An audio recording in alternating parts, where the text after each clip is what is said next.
Inherently, you may find irregularities or even outright signs of criminal actions or fraud.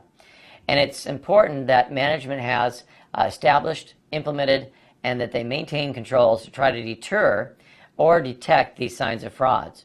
And it's part of our goal is that while we're doing these audits, we have to be mindful that we might find those types of signs. I mean, it's sad if we do find it, on many fronts, but it's a part of our job. So what happens? Well, you have internal controls. Internal controls can fail. They could be improperly configured. That means the exploits could be because of a bad design. There might be a weakness in the control. It could be a hacker that's taken over. And we need to look at those signs. As an example, if maybe your internal control is a firewall, and during my audit I find an unusual rule setting that's allowing some sort of odd access from the outside. And I might think to myself, why is that there? Or maybe somebody changed, maybe right before the audit they changed the policies, and now I want to go back and hope that you have some sort of management system that has the old policies. So I can wonder, because it makes me curious. I'm here today to do an audit, and this policy set is new. It's not the one that was there yesterday when you heard I was coming in for an audit. It makes me think, why? Why did that change?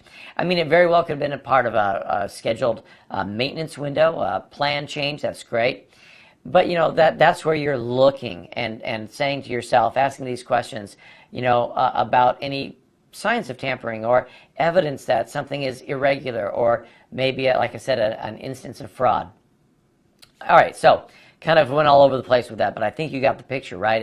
Is maybe they were trying to hide, a little back door that had been put in there for the purpose of an employee coming in later from the outside and doing something they shouldn't.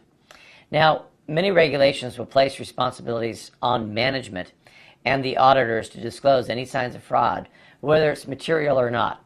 In other words, let's say I'm working for a securities industry. If I see anything that sounds or looks like there's the potential for fraud, I have regulatory laws and requirements that say that I must make certain reports. It may be that I'm required and bound to not only tell management, but to report any of these irregularities to the SEC. You need to know what are the responsibilities, especially for you as an auditor, on the disclosure of fraud and to whom it has to be made. Whether it's material or not. In other words, the indication that it's there, potentially there, even if it was just completely not fraudulent, it was just, something unusual. At that point, you're detecting it. You're not suddenly the new investigator that's going to go in and look at it in more detail. That might be very well outside the scope of what you're trying to audit. So it's just important you understand what are those responsibilities. They should be in your charter. They should be something you know very well as you're going through the process of doing the audit. Now, auditors should be on their toes, looking for possibilities that there are opportunities for fraud. Remember that internal controls don't eliminate fraud. In fact, I remember talking with the company, not on an audit matter, but on a security matter, talking about multi-factor authentication, which multi-factor simply meant that instead of just username and password, they were wondering if they should have some sort of biometrics, or if they should be using some sort of RSA token, those types of things. And it was important for me to make sure that they understood that what they were looking at really wasn't going to secure them anymore, other than maybe keeping potential hackers or outsiders from entering the network, because an employee who authenticates perfectly well with username and password and their key cards or their smart cards or their fingerprint could still perpetuate crimes against your network. Just hopefully you'd be able to figure out who they are because they had to log in. So they don't eliminate fraud. There is no perfect security. I wish there was, and that I wish I was the one that developed it so it could be very rich. So just remember, their controls are there, but they don't eliminate fraud. And controls can be exploited. They can certainly be overridden. Overridden by somebody internally turning a control off or changing it. Overridden with a buffer overflow attack. There's lots of ways in which a control can be exploited.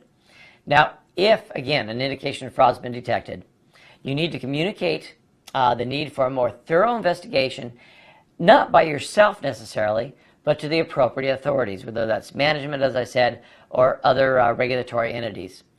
Again, auditors should be knowledgeable in the potential legal requirements concerning the limitation of fraud detection and how to report such occurrences. And one more time, I'll say that if you detect signs of fraud, you certainly don't become that police officer who's now going to investigate that fraud to the fullest extent. That is probably more than outside the scope of what you were hired to do. But your job is to get it, to report it, so people can do that kind of investigation.